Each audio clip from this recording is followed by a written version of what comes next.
Most employment laws apply to all employers. So the moment you hire that first employee, there's, kind of a whole list of things to consider. Less stress, more time, more money. Welcome to the Cash Flow Contractor.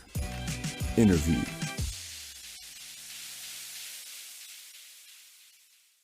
Martin, we had some wonderful weather in Oklahoma this week. Would you agree? Yes, I agree. 70 degrees yesterday, and this is January. Incredible. It's always nice, but then you get winds like this morning where it's 25 from the north. Right.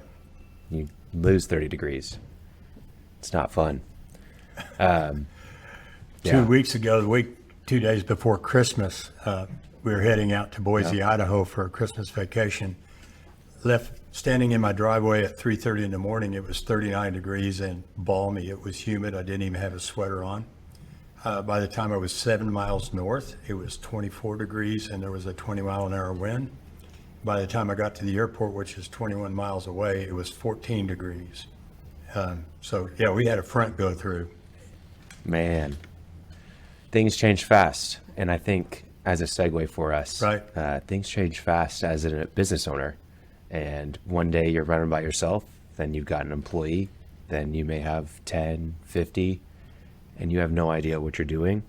That's why we've brought on, as a part of our Advisor Mentor series, Molly Aspan of Practice Law Firm. Molly, how are you? Great, thank you. Yeah. Didn't know how we would segue from weather to labor law, but we made the transition. Well, I'm actually in Florida right now with the waves behind me in the background, so enjoying the little bit warmer weather. Hence the sign that says "Ride the Wave," huh? What part of Florida are you in right now? Seaside area, 30A. Oh yeah, nice.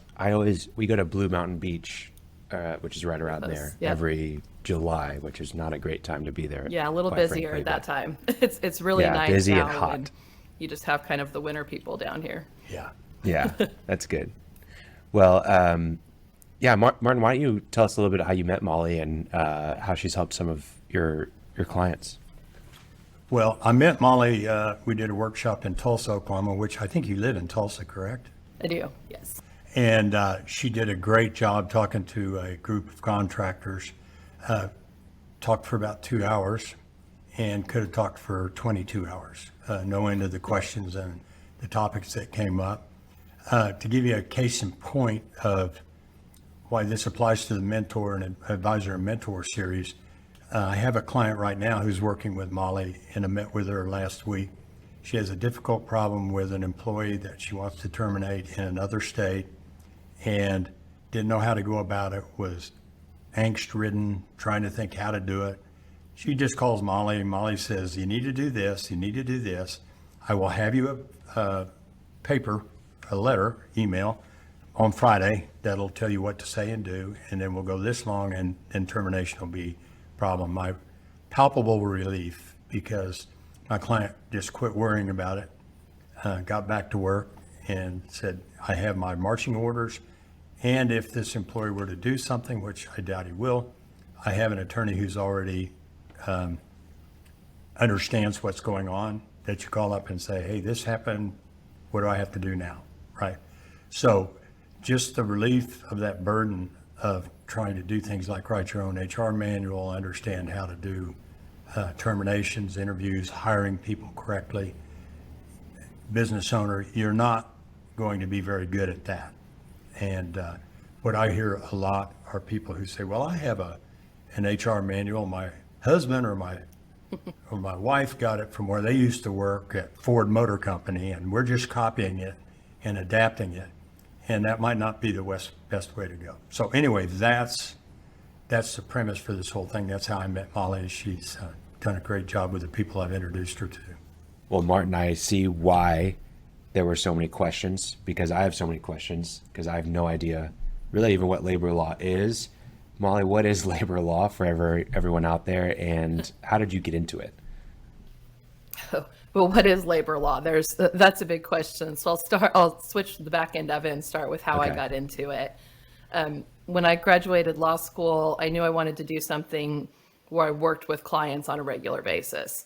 And I have a business background. I like the business side of law. And so I like working with businesses to kind of help them achieve their goals, which, obviously you want to be in compliance, but a lot of times business goals and legal goals may not always mesh up. So I like, working with clients to kind of find that middle ground where they're taking on, an appropriate level of risk for their comfort level with decisions related to their employees, which can be a whole plethora of matters. For example, the story that Martin was talking about, obviously without saying, a whole lot of specifics and disclosing any, confidential privileged information, that's a smaller client that has just a couple employees. I mean, I think 3 or 4 employees and then, some other people that do work with them, but it's a very small company where I don't think, having a employment attorney kind of on call was on a, priority list because they were really just kind of venturing into that managing employees area. Most employment laws apply to all employers. So the moment you hire that first employee, there's, kind of a whole list of things to consider. It can be overwhelming to some people. I tell you, it's really not though. Once you look into it, it's very manageable, but that's what I do a lot of times is I work with companies, as they, a lot of times not when they're getting that first employee or two, just because they have a whole host of other matters they're looking at then. But, once they start growing a little bit, I'll get a call saying, okay, we realize there's a whole area there that we need to make sure we're addressing and handling appropriately. And so I'll start with business a lot of times at that point to get them, here's what we need. Here are some things to think about so that as they grow, they have that basic, platform in place to make sure that they're growing in an appropriate way in order to comply with employment laws, but also to, get the most productivity out of their employees moving forward, because that's obviously what they're the most interested in. And then conversely, I have clients with, tens of thousands of employees that have whole HR departments, but not necessarily, when legal matters come up, employment law is a very gray area. And so I spend a lot of time all day long on the phone talking clients through particular situations. And, like you say, looking at the risks, it's not, here's the definite plan. You won't have any problems if we follow this plan. But it is getting a plan in place so that if it does turn into, at the far end litigation, they're prepared to defend those cases. Gotcha. And so you're mainly on that side that's helping the businesses rather than helping the employees. Yes, exclusively. I've only represented businesses in employment law matters for 20 years. Yeah. And the first part of my practice, I was very heavily involved in litigation, where that was pretty much what I was doing, was going to court, defending wrongful termination claims, defending, wage and hour audits, working with companies on anti-union strategies. Again, when you ask what is employment law, it's basically anything dealing with your employees that comes into play. So, I mean, contracts, agreements, obviously wrongful termination is the most, what most people think of, but it really is everything encompassing, employees. And so the first part of my practice, I focused on, defending them in court. And then that now allows me to, when I'm advising clients on matters, which is what I primarily do now, is trying to keep my clients out of litigation so that they don't end up in court. But using kind of what judges and juries look at and kind of different factors, different tests, different strategies to make sure that we have what we need. So if it does end up in litigation, we have the best chance of success. Yeah. Well, it's a lot of different issues out there. I know I have several questions that come from even just the contractor side, and there's way more just beyond that. But Martin, I know that there's some key issues that you see for clients that come up maybe first time that they need to look into some labor, look into working with a labor law attorney like Molly. What are some of those first issues that you see, Martin? The kinds of things that I hear about people talk about are, one, at will stay, and what does that mean? It, on the surface, to a layman, it appears to mean that I can fire anybody for any reason, and I've learned enough now to know that's not entirely true. Things like having 1099 contractors because it's easier, and not using when they're truly employees, W-2 employees. The idea, which is pretty simple, I think, but a lot of people aren't aware of it, of exempt and non-exempt employees. Exempt employees, my understanding, are eligible to receive salaries as opposed to hourly wages. So there are some rules about that. Not everybody is appropriately salaried as opposed to hourly. Kind of the thing about the importance of an employee handbook and what elements, this may be a bit much for one podcast, but what elements should be in there. Then the last thing, well, it won't be the last thing, but some of the consequences for getting it wrong.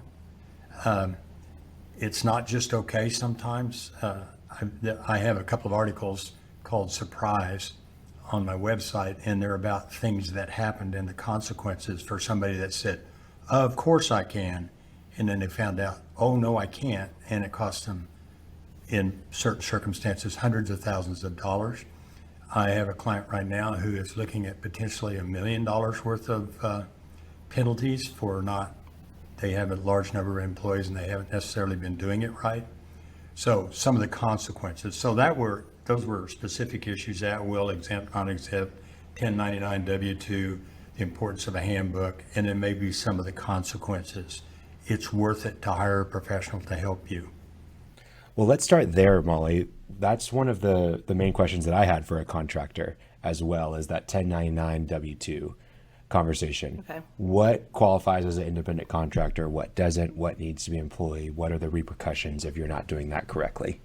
Okay, good question and very timely. This is something we hear a whole lot about right now.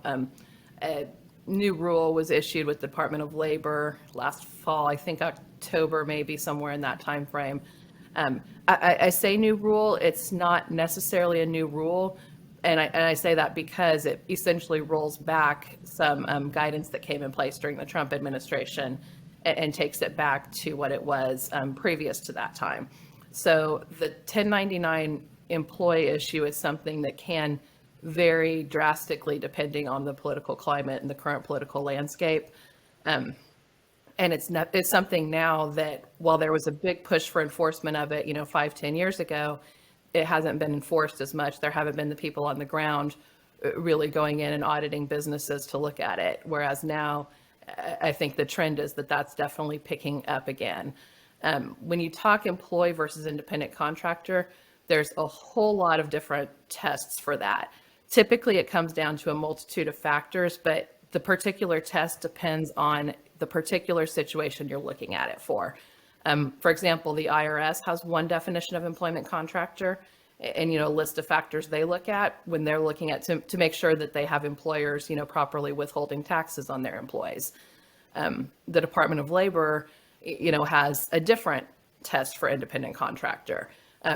Similar, but they're looking at it a little bit differently in determining whether or not someone is an employee or an independent contractor and is entitled to receive, a minimum wage and certain overtime obligations.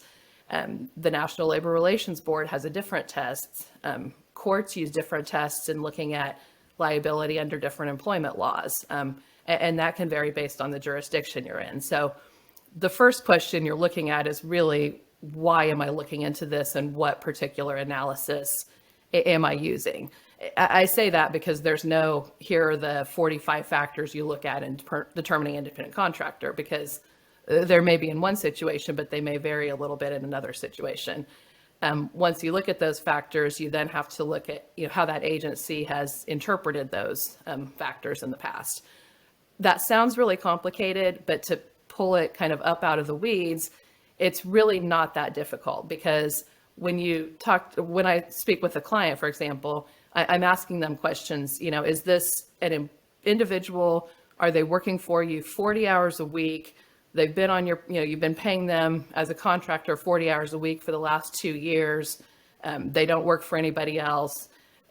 If you're looking at that situation, red flag. There's a decent chance that individual's an employee.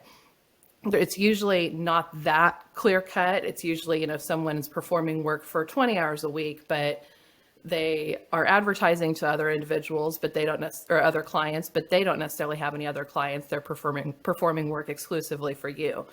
Then you're looking at the level and degree of control that you as the employer have over that individual. You want to have as little control as possible, but yet, I mean, you're hiring that person to do a job. So you need to make sure they're doing a job. They're doing it within the confines of your organization. And this is how we operate. This is what I need from you. So there obviously is some level of control, but you want to make sure that you're not entirely controlling the way they do their work. You're not controlling when they do their work. If they want to do their work at, 1 in.the morning, they can do their work at 1 in.the morning instead of 1 in.the afternoon. That's up to they have the full control over that. If they want to, do work, at home, if they want to do work at a different location, they're using their own equipment typically. There may be a little bit you provide them, but you're looking at factors like that, like how much control am I providing? Am I providing you the materials? Am I providing you the equipment? Typically with an independent contractor, there's not a lot of reimbursed expenses because what you're paying the independent contractor, they're taking their expenses out of that, their home internet, their computer, their marketing, whatever they do, they're taking out of the rate that you pay them. And so you don't a lot of times see, reimbursed expenses for independent contractors that you may see for employees. So it's an analysis of looking at that sort of factor, those sort of things, and determining if you really are controlling someone to where they're essentially displacing an employee of yours, then there's a good chance they'll be determined to be an employee instead of an independent contractor. And what are the repercussions if you get that wrong? I think that's the important thing for people to know. It depends on where you're looking at. I mean, again, for the Department of Labor, they're looking at overtime. So if somebody's working 60 hours a week, you could go back 3 years and they'd be entitled to overtime pay for 20 hours a week for 3 years, and then double that amount and give them some attorney's fees on top of it. So, I mean, that can obviously get pretty substantial. Minimum wage comes into play, where with independent contractors, they're typically not tracking hours. So that it makes it difficult with the Department of Labor, because since they're not tracking hours, they're all of a sudden, working from sunup till sundown when they talk to an investigator or now have a claim against you that they're being paid improperly. Yeah. And it's really hard as an employer to argue against. I mean, it's your word versus theirs.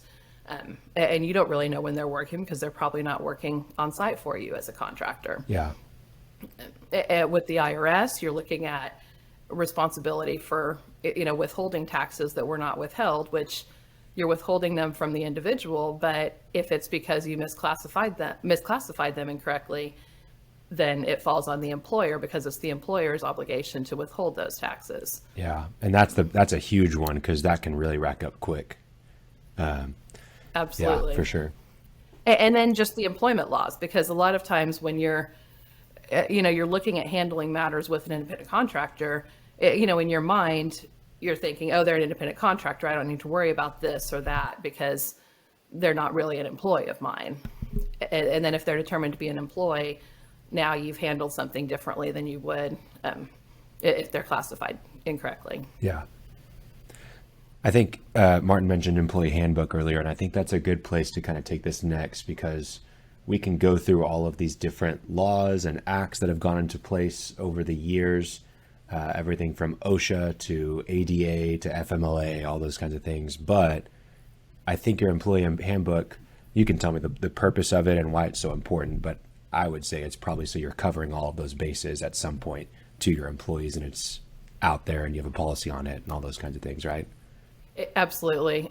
You're right, Khalil. When I get a call to defend an employer, one of the first things I'm doing is I'm asking for, the individual's personnel file, and I'm asking for a copy of your employee handbook. And presumably that employee handbook, has a non-discrimination statement in it. If it's a wrongful termination claim based on discrimination, presumably they have a harassment policy. Harassment policy is incredibly important because there are certain defenses to harassment claims that are available to employers only if certain information is included in the employee handbook, such as a complaint reporting mechanism procedure for employees to use. So that's incredibly important and not required by law, but required if you want to take advantage of some of those defenses and harassment claims. You do have a few policies that are required by law. For example, the Family Medical Leave Act requires certain information be provided to employees. And if you have an employee handbook, that it be included in the employee handbook. So and then there are several different state laws that states may have, and even in a few instances, some localities in San Francisco, New York, and some bigger jurisdictions where different information is required to be included in employee handbooks as well. So there's the required information and then the recommended information. And again, that's the recommended information a lot of times is what I'm using to defend employment claims. That's the language in employee handbooks that, frankly, I don't think most employees look at very closely. A lot of times it may be kind of included in the back. That's fine. I don't care where it is in the employee handbook. I mean, I don't want it, hidden in there somewhere. You have a 80-page document and this covers page 38 or something like that. But but most employees really are only concerned about, in my opinion, their leave policy. What are my benefits? What's my leave? And so with an employee handbook, that's really what you're providing to them. But you do want to be sure to have other policies such as, I'll report asking employees or requiring employees to report any injury immediately. Letting employees know that they may be, monitored if you have, cameras or subject to search if in certain instances. Drug and alcohol programs are typically a big piece in employee handbooks, especially with medical marijuana, recreational marijuana, and all of that changing, state by state and changing on a regular basis. So those are a few of the things that you want in there that employees may or may not be, too interested in. Weapons, some companies, you don't want employees with weapons. Other companies may want employees with weapons. They have a weapon on them. What state are you in? Do they have a weapon in their, vehicle in the parking lot? So there's a lot of questions that come up. And typically when I work with employers and again, this is kind of the smaller employer that's just, getting their footing, they're starting to get more employees. I get the call of, I want to make sure I have everything in place that I need. Where am I going with this? I typically start with kind of an initial meeting / consultation with the client. And a lot of times that initial meeting is what I hear back from clients is the most beneficial because we're asking, I'm asking these questions and we're going through all of these different items. And a lot of times as a business owner, you're busy making sure your client's happy and the, hours being paid.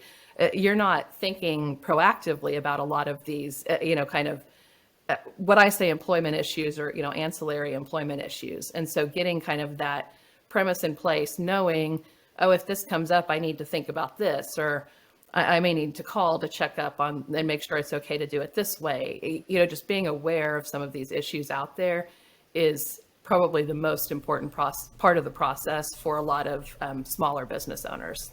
Yeah, I mean, the way that you've described that, I think for most companies that or listeners that own a company probably don't have something that robust in place. And even just thinking about it their brain might explode. But what is the approach for that kind of owner? They've got 5 employees. Yeah, they have an employee contract in place. They've got something on sick leave and pay in their contract. Yep. But they don't really have a formal handbook that's covering all the items that you listed out, from workplace harassment to, any of the other policies that you mentioned. What's the best approach? It's not to just go hire a labor law attorney tomorrow and pay for all of those things by the end of the week, because you're probably not going to be able to afford it, or it's going to be a shock. What is the best way to approach it? Well, and you're right, it is a process, and I would caution against that. It's not as expensive as people sometimes think it is. And like I say, my suggestion would be get started in that process. Like I say, a lot of times meeting with them, that initial meeting is sparking all sorts of things. And then it goes on from there to where it's not like I need an employee handbook, let me call Molly and I'm going to send an employee handbook over to you tomorrow. That's not how it's a lengthier process. it can fall out over time. And so, I mean, I work with clients regularly and understand when they're getting to that point, the cash flow is an issue. And so we can make sure that we have, here's what we need now. A lot of times we'll develop a plan of, here's kind of the most important couple things you need. And then we'll look at this, 6 months down the road or a year down the road, or kind of get in place so that you have a plan to make sure you have all of those items in place when we get there. I will say, we talked about employee handbooks. One of the things probably with newer clients that is almost even before an employee handbook would be a confidentiality agreement. A lot of times non-solicitation, potentially some non-compete, protection of intellectual property.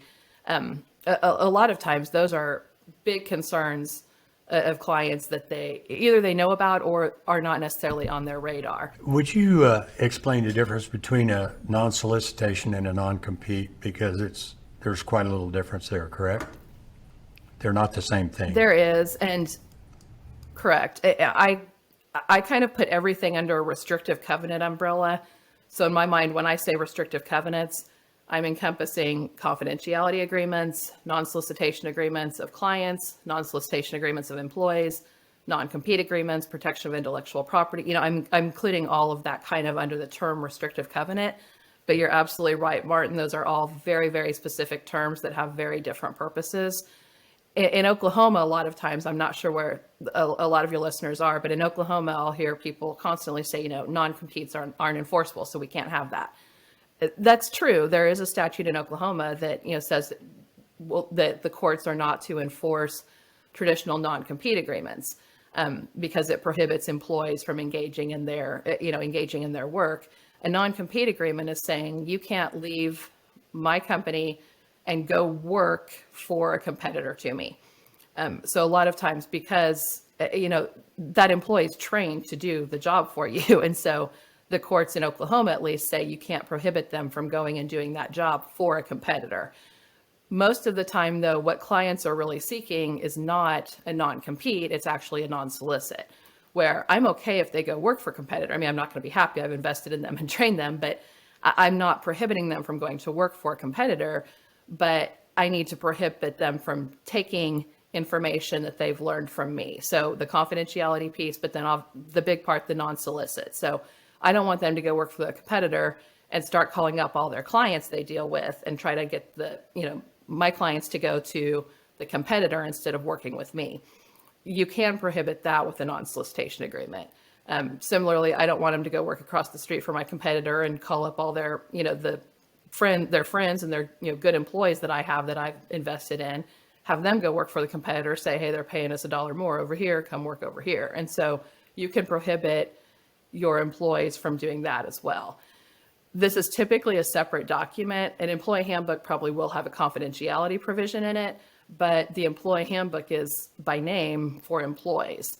And, obviously there are confidentiality obligations as well as other fiduciary duties when they're employees, but this document encompasses not just during employment, but post-employment as well, which is really when you're concerned about those confidentiality obligations and non-solicitation obligations.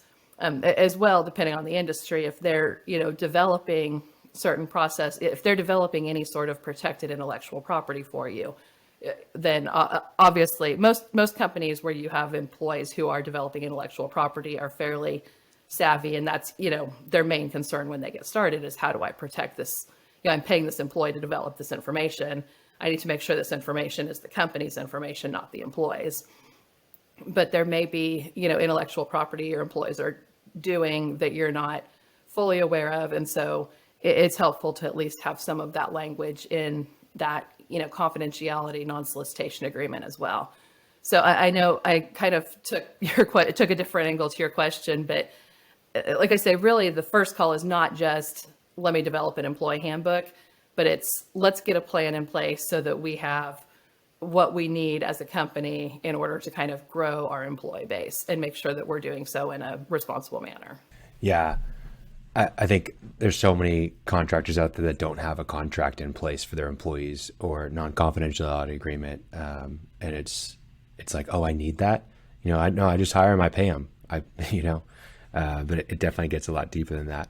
Well, I was wondering, we kind of in the weeds and very important specific stuff with the non-competes and non-solicits. On a more general basis, at will, I know Oklahoma is an at-will state, and if you just talk to people, they say what I said earlier, I can fire anybody for any reason, so the heck with them. Can you talk about that a little bit? Absolutely. Another very common misconception out there. All 50 states subscribe to the principle of at-will employment. First of all, I typically have someone call me up and say, well, I can fire anybody, we're right to work state. It's not right to work, it is employment at will. But those two terms, even though they're not the same, are used interchangeably a lot. But employment at will is the correct term. The idea being an employee is employed at your will, can be let go at any time, don't have to provide any notice, don't have to provide any reason or any cause. General rule all across the United States. The exception to employment at will is a lot of federal and state laws, such as Title VII being the most common. I won't discriminate on the basis of race, gender, national origin, religion. You also have, the Pregnancy Discrimination Act, the Age Discrimination in Employment Act, the Americans with Disabilities Act, whole plethora of other similar federal laws and state laws, and again, a lot of times local laws as well, that prohibit termination for certain reasons or retaliation for certain reasons. Those are all exceptions to employment at will, to where if someone is let go, they may claim, I was let go because I'm over 40. Well, that's a protected class under the Age Discrimination in Employment Act. So you may be able to fire them for any reason, but you can't fire them because they're over 40, because you're discriminating against them on the basis of their age. So those are all exceptions to employment at will.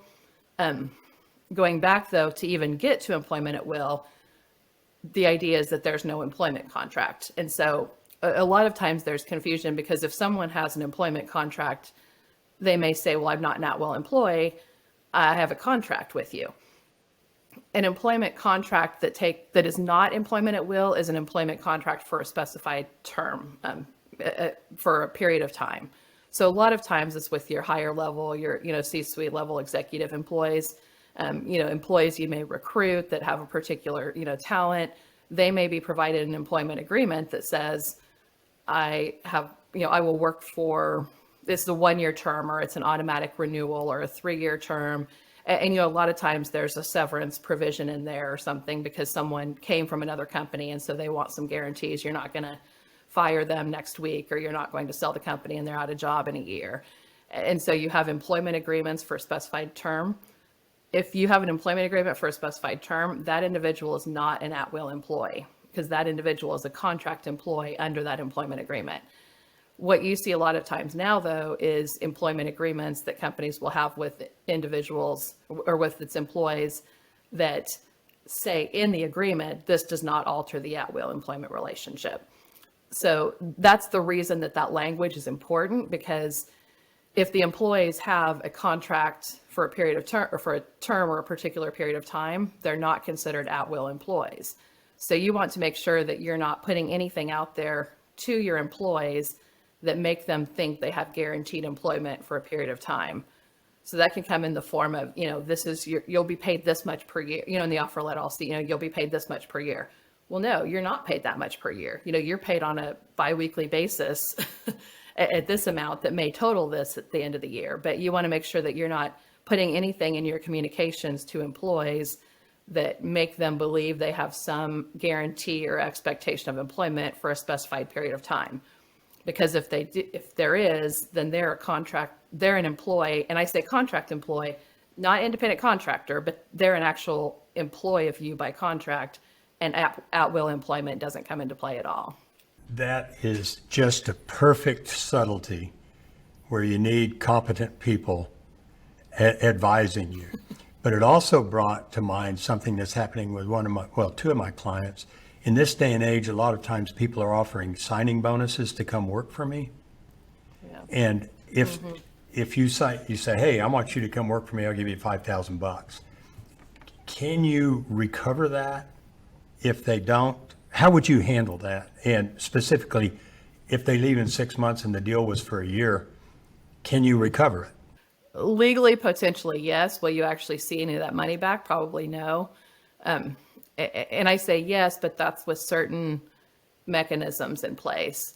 A lot of times the signing bonus will be paid, and where I thought you were going with the question was this amount at commencement of employment, when you come over, and then we'll pay you this amount after 6 months, this amount after a year.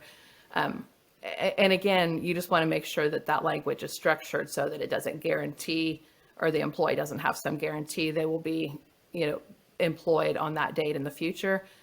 Deductions from payroll is a separate issue that you brought up. Taking deductions from payroll is governed typically by state Department of Labor's, and so it varies state by state. For instance, in Oklahoma, you need a separate written payroll deduction agreement signed by both the employer and the employee. I try to get as specific as possible, but I would still use a form at the commencement of employment for individuals if you may have some payroll deduction issues that come up. You're looking at retail, cash shortages at the cash register, anyone with uniforms where they're required to, have some costs for uniforms, things like that. If you have if they're using tools, if you have some of those common scenarios where an issue may come up where you want to deduct from someone's payroll at some point, I would have an agreement that they sign with, their onboarding documents when they're hired, but I would also have separate agreements that they sign if you're able to do so. For example, I have, clients that want to give a loan or a payroll advance or something like that to employees. You want to make sure you have something separate signed in order to be able to make that deduction. The deduction, you can never take someone's pay below minimum wage.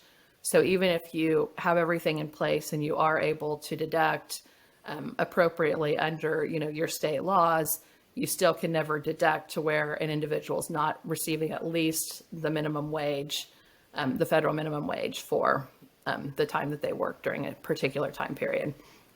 And usually when you're looking at deductions from pay, you're looking at someone left, you're looking at a last paycheck issue. So that's why I say you may be able to put in the contract that they're obligated to pay it back.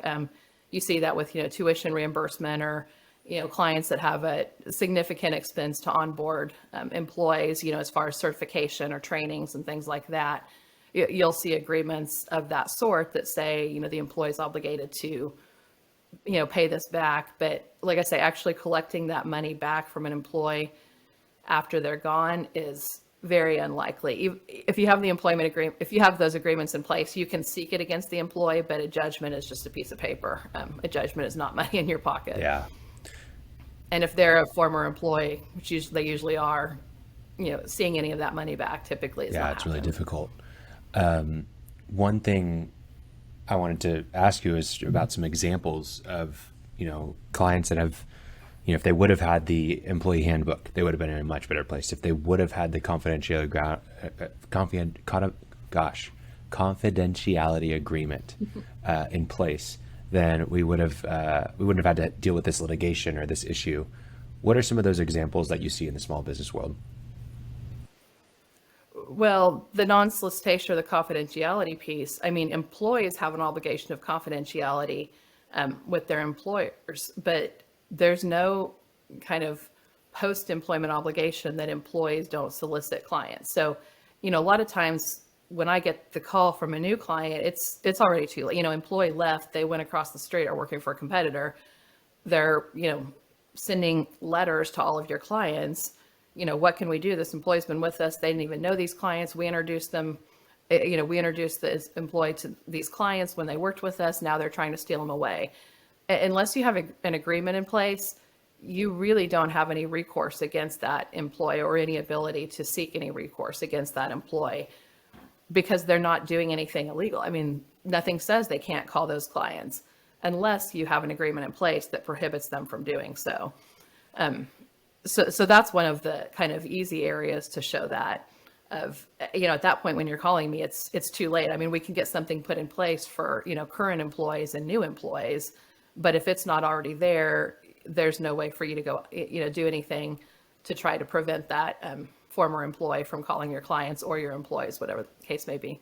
Something you just said prompted me. Can you change the rules In other words, you have people who signed these documents when they first came on, and now you're putting in a non-compete, not non-compete, non-solicit, and they've been here 2 years. Can you ask them to sign that and expect them to do that? Good question. In Oklahoma, yes, you can. You're looking at, again, because this is governed by state law, there are some variations to that, but essentially, in order to have them sign that agreement, you as the business owner, as the employer, have to provide something to that individual as well. In Oklahoma, you're providing them continued employment. They're continuing to work for you, and that's considered sufficient consideration for asking them to sign a non-solicitation agreement that imposes kind of new obligations, so to speak, upon your current employees. A lot of states, that's the issue. There are a few states that require something additional. I think it's fine to roll it out if you're doing, if you typically do cost of living increase or, normal raises or salary adjustments across the board in January, roll it out at that time. If there is something new you're rolling out, put it in conjunction with that.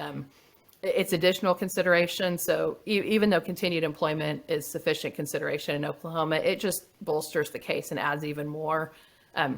Also, it's probably going to be better received by your employees who've been there, that have said, oh, now I have to sign this. I've never had to do anything like this before, especially in kind of your sales or industries that have, more of a sales client component to them. Yeah. They may be hesitant. So if you have benefits, something new you're rolling out, roll it out in conjunction with that. But otherwise, in Oklahoma, at least, you're able to roll it out at any time with your current employees. And if they refuse to sign it, then that can be reasons for you letting them go. Yeah. If it's something that's incredibly important. Is a job description that people sign, is that do you consider that a contract? And one real common thing I hear from small business owners is, I don't want to give them a job description because now they're going to say, that's not my job. How would you handle that? I know other duties as required when requested, but so two questions. Yeah, Is that that's what I was contract? going to say, is you handle it with that's exactly how you handle it, though, is with those other duties as required, as requested. And yes, you're absolutely right. You were listening earlier. You do want to make sure that doesn't establish a contract. So typically you'll have some language on that as well, if it's something that employees are required to acknowledge or to sign. The job description. So I still think it's advisable. I get clients a lot of times, like you say, it may change, especially with a smaller, a newer business where you're kind of figuring out who's doing what roles and who sits in what seat. It's still helpful to have, particularly if there's any sort of, I would absolutely have it if there's any sort of physical component to the work. So if there, it's any sort of manufacturing, anything where there's physical requirements, a job description is absolutely necessary. If there's not physical requirements, I still think it's incredibly helpful to have for disability analysis or medical analysis. And you may not go into detail on this right now, but just there are certain things that should be in a job description, right? A well-written one might have purpose and the name of the job and the duties, but there are also those have to pick up 75 pounds and work at night. Physical requirements. Things like that. Mm-hmm. So there are requirements for a good job description. Yes, those physical requirements, and then also, and that comes into play, again, this is a whole separate podcast series probably, talking about employers working with employees that have medical issues, because if employees have any sort of, and I say medical very broad, it covers a lot of things there, but that's a lot of times where I spend a good part of my day on the phone with clients is managing employees that have different issues that arise, be it physical or mental disabilities, and showing that they're able to do their job is key in those discussions. And doing that, if you have a job description, it's easy to show what their job is. If you don't have that, then it looks like you may be, oh, now you're saying I have to do this. I've never done this before.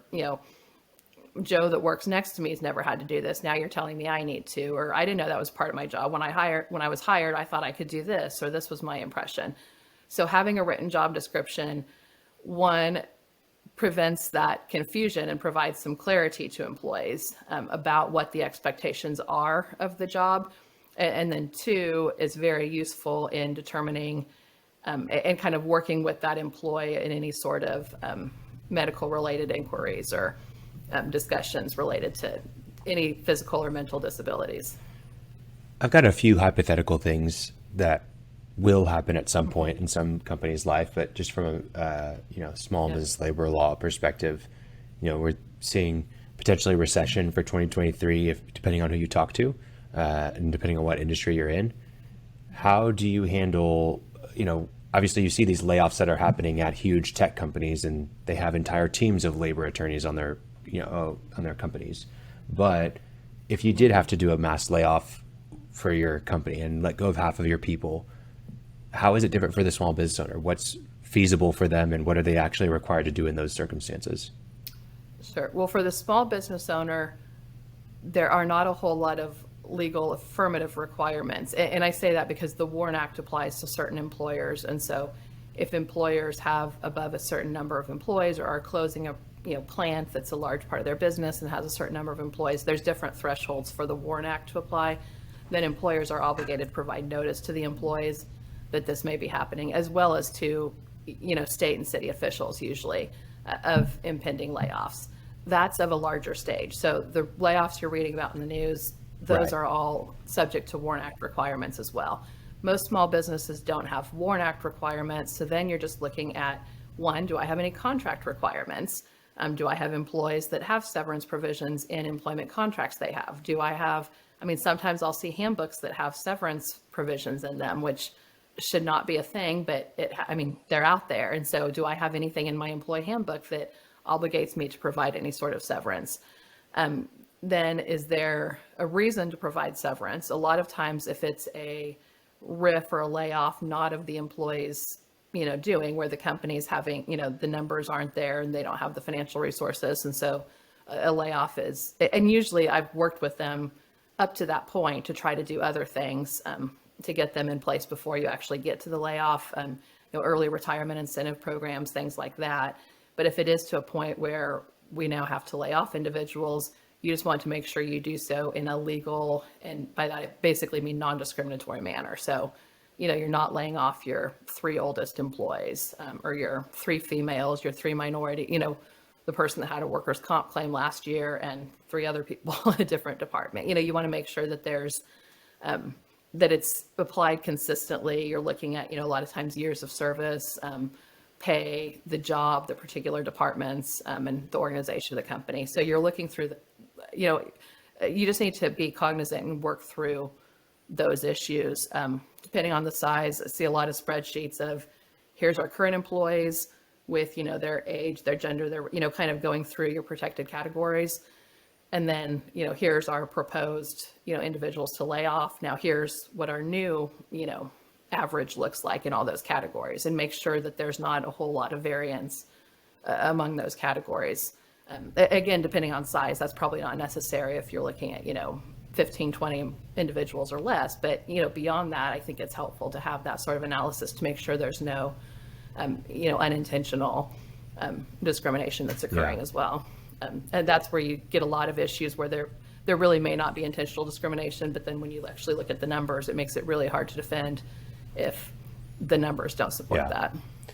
Another, you mentioned minority there, and that's a big question that I have is for, companies, especially contractors in Oklahoma, primarily too, the majority of the workforce tends to be migrants, whether they're legal or illegal. How do you navigate that as a business owner? Do you still need to do the same laws apply for illegal immigrants here working for you? How does that work? Very good question. A lot of them do. Okay. Yes. Not all of the laws, a few of the employment laws only provide protection to, legal U.S.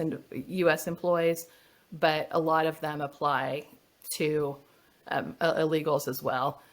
Similarly, I get a lot of questions now with, the trend toward a more remote workforce of I've got an employee that wants to, move to Mexico.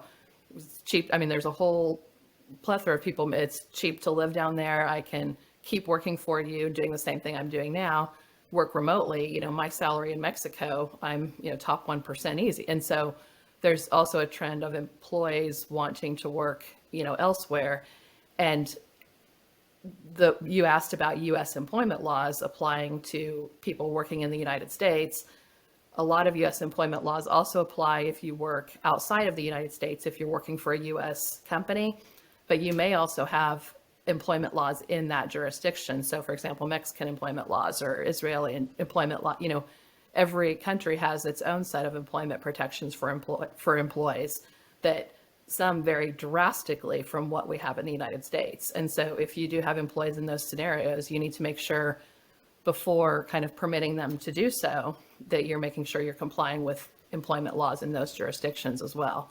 And that even comes up with, I talk about the more extreme example, your employees moving out of the United States, but even if you have employees that are working for you that want to, go work in Florida over the winter, there's different laws in Florida that may apply. So you need to make sure that you're complying with all of those laws as well, and have someone just to at least kind of make sure, here's what you need to think about. Yeah, man, that gets really sticky.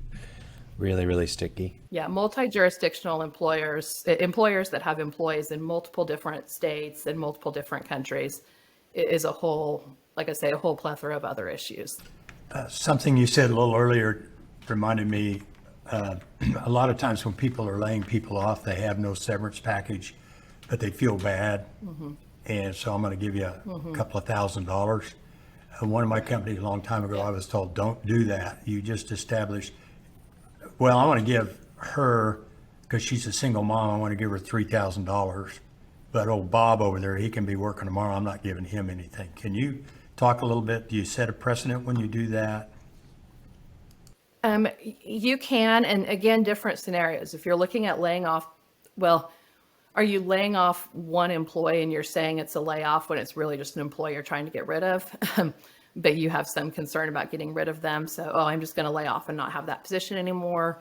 That may come up. If you're looking at the one-off scenario, there can be times where paying a severance is very effective. If you're offering a severance, you want to make sure that the employee is likely to accept the offer. The reason in doing so is by providing them a severance, you also, in doing so, want to make sure that they're signing an agreement that's a release agreement that's releasing you as the company from any employment liability claims, which, again, that's key. So don't just write them a check and presume that that's released. That happens more than you would realize. You want to make sure they're signing an actual release agreement, releasing any claims that they're able to do. And it can set a precedent, but it can also be very useful if you are potentially concerned about claims out there, to have some sort of guarantee of, okay, we've paid them this, and so the chance of having a successful claim is, much, much, much less likely than it is otherwise. So there are times it can be effective if it's used properly. It can be overused. I've got some clients that just, we want to do a severance agreement for everybody we let go. I wouldn't suggest that. I would, unless there's an actual reason for doing so. You do see them, though, the scenario we were talking about earlier with your layoffs or your RIFs, where it's, just business performance and we're reducing personnel. A lot of times the severance is a component of that. If the employees let go for no reason of their own, a lot of times the severance is provided. Similarly, if it's a business where employees are being let go because the business is being sold and the new, the acquiring company doesn't want to maintain the full employee workforce, typically a severance is part of that, process of the sale, where employees are provided some sort of compensation because they're being let go at no fault of their own. Not required, but is pretty typical to see.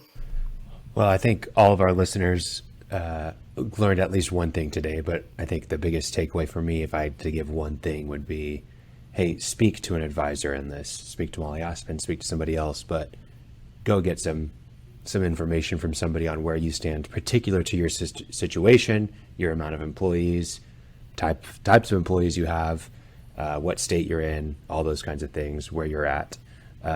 If I had to end with just one question, I would be, this stuff evolves constantly. I'm sure it evolves with each administration even. But where do you see the future of labor laws and regulations how do you see those evolving in the next 5-10 years? Oh goodness. Well, the next 5 years, I think more and more protection, it really is dependent upon administration in large part. And so, I mean, when you have Democratic administration, you have a lot more protections for employees, a lot more. I mean, for example, the Crown Act right now is being looked at, and it's, hair discrimination. Am I discriminating against somebody because they have dreadlocks or braids, or, because of their hair? And that's, you'll have additional protections like that. I think we will have some form of probably paid sick leave, paid medical leave, paternity leave, or, not just maternity leave, but full parental leave protections. I think there will be additional protections, and that's typically with Democratic administrations you see, and then with Republican administrations, you see a lot of that kind of being rolled back, and providing the employees a little more, providing the employers a little more ability to do things with their workforce that they may not be able to do otherwise. So when you say 5 or 10 years, it really depends a lot on that. But I do think probably paid sick, some sort of paid sick, paid medical component leave is probably on the horizon. Yeah. I would say 10 years down the road. You wouldn't know it by looking at me, Molly, but I had dreadlocks for about 7 years, down to my, Yeah. I mean, I'm way sure you've down got here. some good stories Yeah. too, then, talking with employers. Discrimination is one way to look at it, but I think more than anything, it was just the stares of people like, who's this guy? I actually coached soccer players at the time, and I would constantly get stared at by parents like, do I want this guy coaching my player, my son? Right. So anyways, fun times. Martin, for listeners, if it's been a little bit weird, Martin's on a little bit of a delay, so we're giving him some time. I would love to have a clip of him just raising his hand for about 20 seconds to talk. And if I can keep him from not talking longer, I will. Now, Martin, what do you want to finish this episode with? First, I want to reiterate what you said. We talked about a lot of subjects, 1099s, at will, non-solicited job description. I hope that not that we didn't confuse you, but that we convinced you that you can't do this. I mean, I'm pretty adamant about that. You can't do it, not unless you got an HR degree and that's your business. So seek counsel. On the encouraging side, there is, and I wanted to mention this because I didn't know about it, there is insurance available, correct, Molly? For people who have For employment-related labor claim. claims, yes. Right. So there is insurance out there in case you mess things up. Yeah. I know we didn't talk about exempt, non-exempt kind of classification issues, or kind of some of the consequences you see from this. And you're right, I don't want it to, it's not that overwhelming. I mean, when I discuss it with clients, it's very manageable because you're looking at their particular situation. But employment practices liability insurance is generally a rider you can add on to your general liability insurance policy. It's typically, from what I hear from clients, it's fairly affordable, and worth it, because if you do have an employment related claim, like Martin said, the numbers can get really, really big, really, really quick. And so by having employment practices liability insurance coverage, it provides you at least some level of, assurance and guarantee with employment related claims. It typically does not apply to, I bring it up with the exempt, non-exempt, because it does not typically cover wage and hour related claims, because those are, insurance companies don't want employees not paying overtime, because I'll just wait till I get sued and have the insurance company pick it up. So typically, yes, for wage and hour claims, they're not included, but I think for any sort of wrongful termination claims, and kind of like what we've talked a lot about today, EPLI, I would absolutely recommend talking to your agent about making sure you have EPLI coverage. And my last thing, and I'm putting it at the end, Khalil can cut this out. I'll clap and give him time. But cost, okay, 15 to 20 employees, if they're going to engage counsel, are they talking about $50,000 to get this done, $5,000 to get this done, $10,000 over 2 years? Can you give us a range? And if you prefer not to, we'll just leave it out. But that's why they don't do it. They self-deselect. I will say not the 50,000, much less than that. There are some variables. If you have employees and, 50 employees, but they're all in different states, it's going to be more expensive than not, than if you just have employees located in one state. And it depends on the other issues that arise out of getting everything set up. But like I say, typically I would say the $5,000 to $10,000 range, just big picture for kind of a general, we operate 1, maybe 2 states and have about, 35 to 50 employees here. I think that's very manageable. And again, it's usually it can be spread out over time, and it's looking at different things and kind of doing pieces, a lot of times piecemeal. Well, just give Molly a call. We put show notes, practice, is it practice.com? What is your URL, Molly? That's a good question.